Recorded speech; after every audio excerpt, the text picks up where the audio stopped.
Everyone, मी पायल सावंत. माझ्या आजच्या ब्लॉगमध्ये तुमच्या सगळ्यांचं खूप खूप स्वागत आहे. तर आम्ही अक्कलकोट आणि तुळजापूरला जायला निघालो आहे. आणि या कॅमेरामॅनसोबत मला अजून एक कॅमेरामॅन भेटलेला आहे, छोटूसा. छोटा पॅकेट बडा धमाका. गणपती बाप्पा लपले.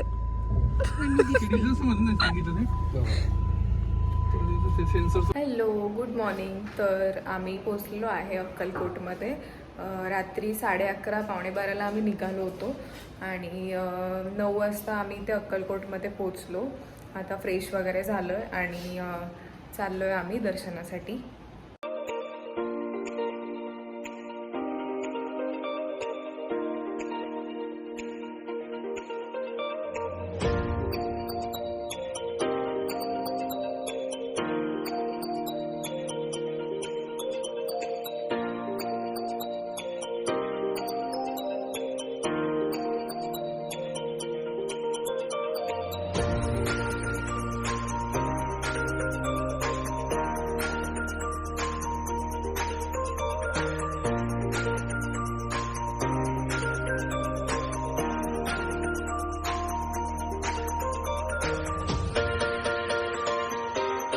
दर्शन खूप मस्त झालं. गर्दी नव्हती, खूप कमी गर्दी होती, त्यामुळे खूप छान दर्शन झालं. आणि नेहमीप्रमाणे जिथे पण जाऊ तिथे शॉपिंग करायची सवय असल्याने ह्या अशा इकडे शॉपिंग करतायत. डायरेक्ट तोंडच लपवते.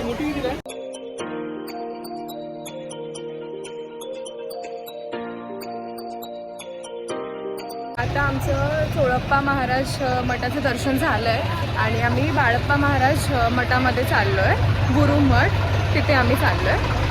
तिथे जर व्हिडिओज वगैरे काही काढायला जमल्या तर मी काढेल. मी ज्या बाळप्पा महाराजांच्या मठात चाललो आहे तिथे स्वामींचे पावलं उठलीत असं म्हणतात. म्हणजे मी आधी पण गेली आहे तिकडे, तर बघितलेत मी पण, तर तुम्हाला दाखवते.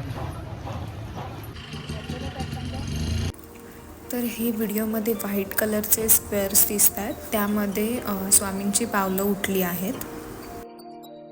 इथे जे गुरुजी होते या मठामध्ये, त्यांनी आम्हाला खूप छान प्रकारे इथली माहिती सांगितली. हे आमच्या घरी पण आले होते स्वामींची पादुका घेऊन, तर ते पण मी तुमच्यासोबत शेअर करत आहे. समोर यायचं म्हणजे काय आहे, जी काय माहिती आहे गाभाऱ्यामध्ये त्या समोर नागफणाची मूर्ती दिसते का, जी चालूची मूर्ती, ही सद्गुरू बाळप्पा महाराजांची समाधी. आता बेसिकली ते 3 मठ आहेत अक्कलकोटमध्ये. महाराजांनी का म्हणजे महाराजांचे लोकांनी काय वाटतं, आम्ही ज्या ठिकाणी अक्कलकोटला जाणार म्हणजे पुढं वटवृक्षला जाऊन ते तिकडून जातात किंवा गुरुमंदिरात येऊन तिकडून होते किंवा समाधीमधून. पण ह्या 3 मठ हे स्वामींचेच रिलेटेड असतात. वेगळे वटवृक्ष मंदिर म्हणजे वेगळं, वडाच्या झाडाखाली स्वामी बसायचे आणि हे त्या ठिकाणी ठेवलेलं आहे म्हणून ते वटवृक्ष मंदिर. ज्या ठिकाणी स्वामी लोकांना आशीर्वाद दिलेले आहे. स्वामी कुठं अक्कलकोट नसेल तर ते त्या झाडाखाली असायचे. ते स्थान म्हणजे वटवृक्ष. दुसरं ठिकाण म्हणजे समाधी मठ, चोळप्पा महाराज. जेव्हा हे ठेवले महाराजांनी, समाधी त्यांच्या घरी केली. चोळप्पा महाराजांची हयातीत असताना इच्छा असते की बाबा स्वामींची समाधी आपल्याकडे वाढ. ध्येय ठेवतात महाराज, सांगतात की बा आपले ध्येय ठेवल्यानंतर आमची समाधी त्यांच्या घरी व्हावी, म्हणून समाधी महाराजांनी चोळप्पा महाराजांच्या घरी केलेली, म्हणून समाधी. तिसरं ठिकाण म्हणजे गुरुमंदिर.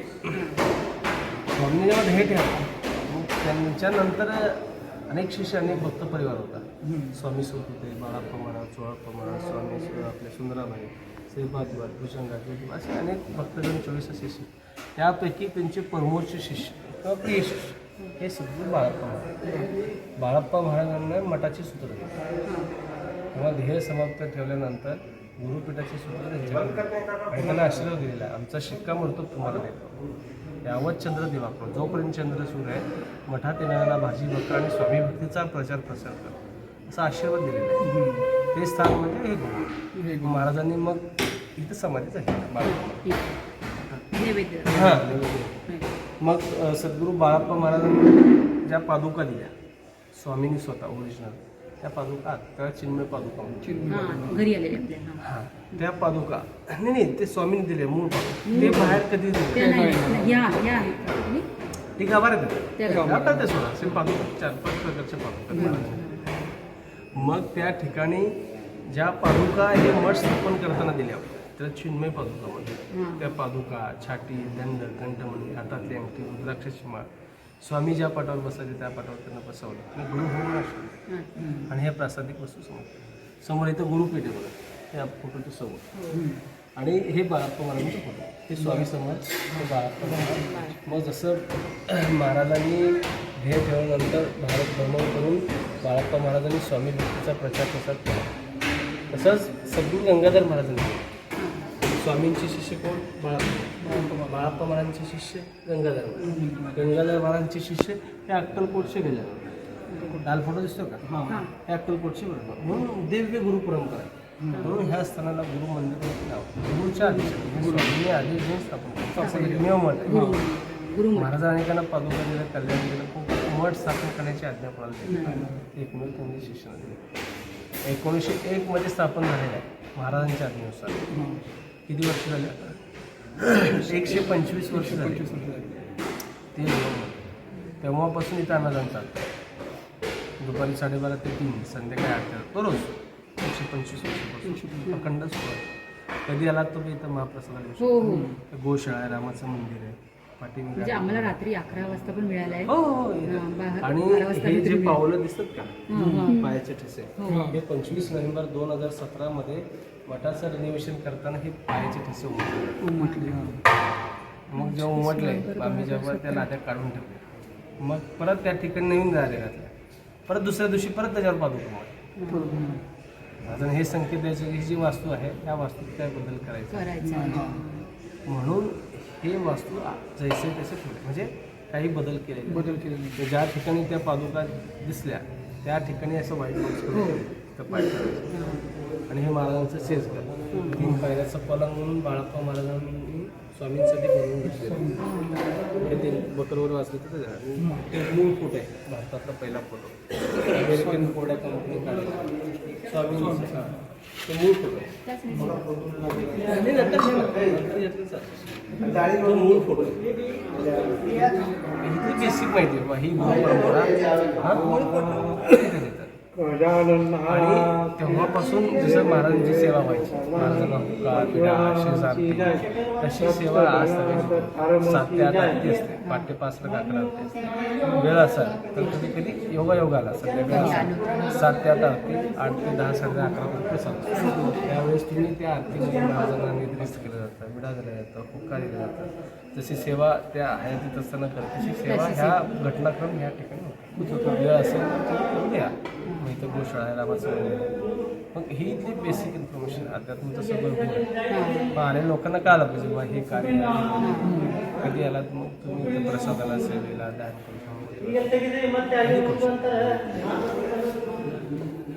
आणि हे ते जे पादुका म्हणतात पण समोर दिसतात का ती छत्री स्वामींची मूर्ती बघा आणि चंदन लावलेला पादुका दिसतात ते वाईट त्या खडावर त्याला चांदीचं. राम मंदिर आणि गोशाळा बोलले ना? अच्छा हां, इथे गोशाळा. गुरुमठामध्ये दररोज खूप छान असा प्रसाद असतो, तर आम्ही तिथेच जेवणसुद्धा केले. आणि आता आम्ही निघालो आहे अक्कलकोटवरून तुळजापूरला जायला.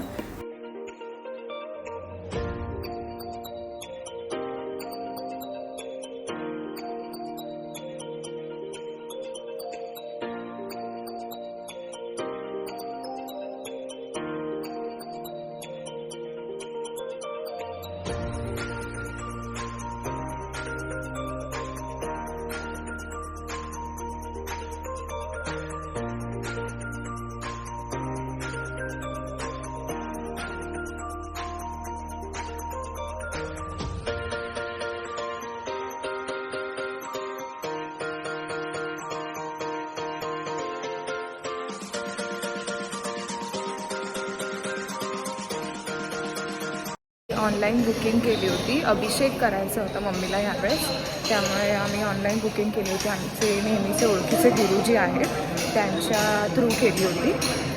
तर बघू आता कसं दर्शन होतं आहे आणि तिकडे काही व्हिडिओ शूट करायला मिळते की नाही. मला तर नाही वाटत की नाही मिळणार असं. बघूया.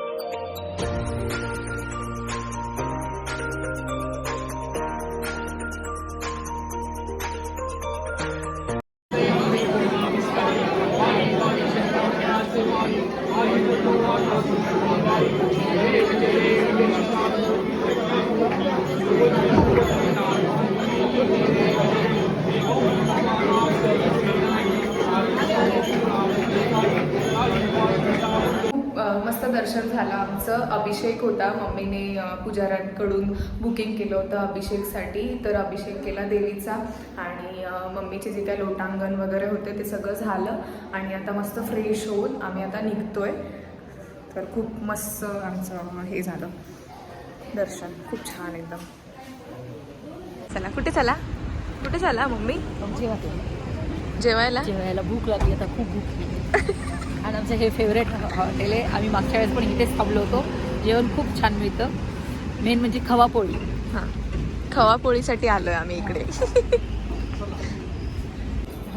सगळं तेच भाकरी खायची, कोणाला सब चपाती है, खायची. सब मिलेगा. दादांना काय रोटी. भाकरी चपाती आणि थंडी भरली आहे बिचारीला. आम्ही पावसामध्ये भिजलो तिकडे. मम्मीचे लोटांगण. अरे बघितलंय पण ते येऊ तर दे वेटर. त्याला लगेच ऑर्डर सांगू ना, ते यायला पाहिजे. तर ही आहे खवापोळी ज्याचं मम्मी एवढं कौतुक करत होती. मम्मीने खास ही खवापोळी खाण्यासाठी इथेच घेऊन यायला सांगितलं या हॉटेलमध्ये.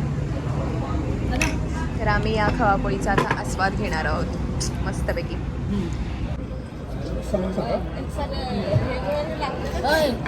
सांग हे पहिले आम्ही दोघी कशी आहे? कशी आहे खवापोळी?